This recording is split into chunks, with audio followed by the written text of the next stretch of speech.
RWS అధికారుల తీరుపై నిరసన వ్యక్తం చేస్తూ ఆందోళన నిర్వహించిన బాపులపాడు మండలం పెరికిడు గ్రామ వైకాపా నేతలు. బాపులపాడు మండలం పెరికిడు గ్రామంలో ఆర్డబ్ల్యూఎస్ అధికారుల తీరుకు నిరసనగా వైకాపా ప్రజాప్రతినిధుల ఆందోళన నిర్వహించారు.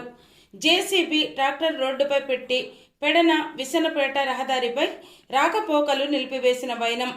3 నెలలుగా మంచినీళ్ల కోసం అధికారుల చుట్టూ తిరిగిన సమస్య పరిష్కారం కాకపోవడంతో ప్రజలతో కలిసి రోడ్డెక్కిన గ్రామ సర్పంచ్ పల్లపోతు జానుప్రకాష్, మండల పరిషత్ ఉపాధ్యక్షురాలు పండూరాణి, గ్రామస్తులు.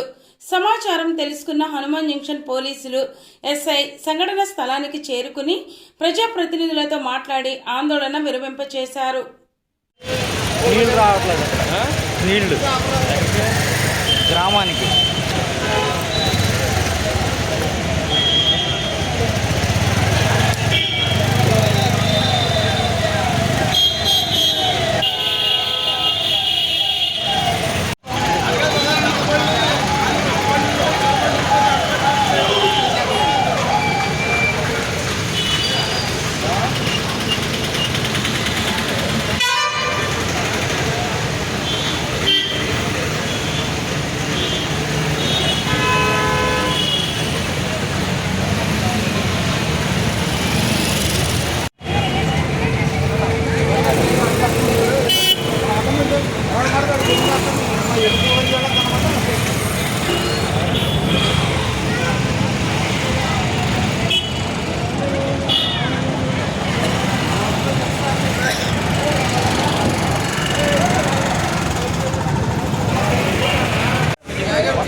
నేను వచ్చాడా లేదా కాంట్రాక్ట్ వచ్చాడా లేదా నేను చెప్తున్నాను కాంట్రాక్ట్ ఇచ్చానా లేదా తర్వాత ముగిసి నేను మాట్లాడతాను.